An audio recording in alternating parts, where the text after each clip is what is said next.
Welcome to Hidden Gems. I have an endless curiosity and a fascination for experiences that are unique, thought-provoking, and at times a little quirky. You don't usually see me in front of the camera. Up until this point, I've only done voiceovers, but I couldn't resist this time. I'm standing outside the Washington, D.C. Convention Center. This weekend is the AwesomeCon Science Fiction and Fantasy Convention. Yes, I'm a giant nerd. It comes to D.C. every year, and every year I go. This year, I'm going to take you along with me and show you around.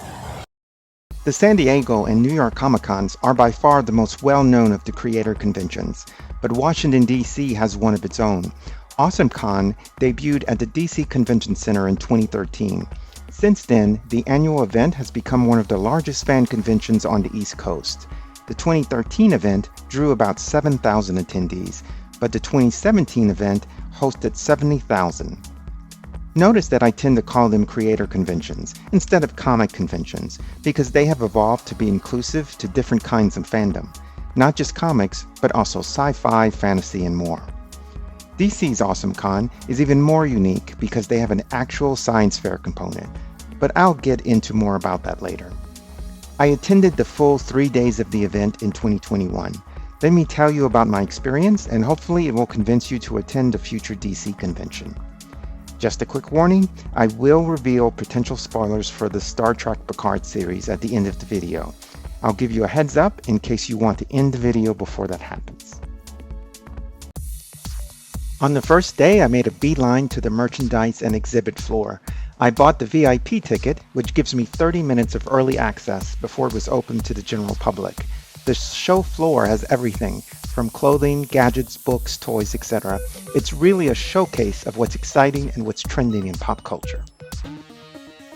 The first panel I attended was a reunion of some of the original Power Rangers. You remember them. We had Jason, Zach, Aisha, and Adam. They gave us the background scoop of their audition process, how they all needed to be either an accomplished martial artist, gymnast, or dancer to get the part. And there was a particularly emotional moment when an audience member broke down when she described what it meant for her as a young woman to see one of the first young black female superheroes on screen.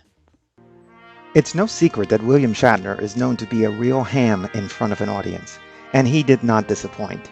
Upon first entering the stage to a standing ovation, the 90-year-old actor said, "No applause, just money, please." Here's a bit of unexpected news. He will soon be releasing an album with the Jonas Brothers. Kudos to him for staying so active at his age. Some of you may be unaware of the long-running feud between them, but Shatner's nemesis, George Takei, was also at the con. The frequently outspoken Takei also took aim at the politics of anti-vaxxers and the recent and historical violence against the Asian community.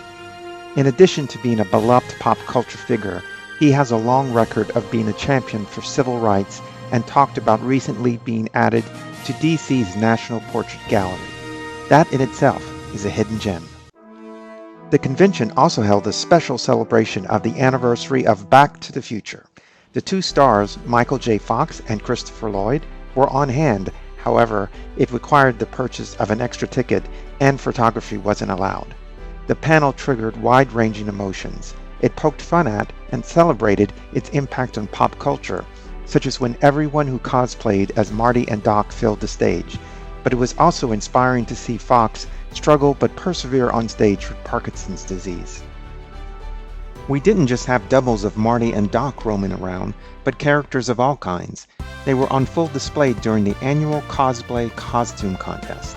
I was blown away by the talent and imagination. The mighty Mandalorian himself, and Baby Yoda of course, took the grand prize. It might be blasphemy, but my favorite part of the convention is not the science fiction, but the science part. The National Science Foundation and NASA host panels for the science fair component of the con, and they are staffed by actual scientists. The scientists frequently discuss where the worlds of science and science fiction intersect. For example, what would we really find in the Mariana Trench? And wouldn't Aquaman simply be crushed from the pressure of the ocean? Also, can a pandemic really wipe out humanity just like in the movies? Now that's a timely topic. Finally, I'll mention the dozens of individual panels that covered all of your favorites in pop culture, from Star Wars to Pokemon, and of course my favorite, Star Trek. For example, I went to this panel on Star Trek Picard, the new series from Paramount. Potential spoilers ahead.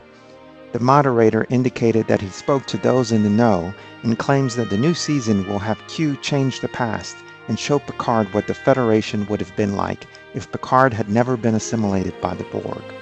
The season will also include potential appearances by Worf and the Cisco. Is it true? We'll see. So that's my weekend at this hidden gem of a con. But hopefully it won't stay hidden for long and it will continue to grow and be one of the biggest in the country. If you enjoyed the video, please comment and like and subscribe, and I'll see you next time.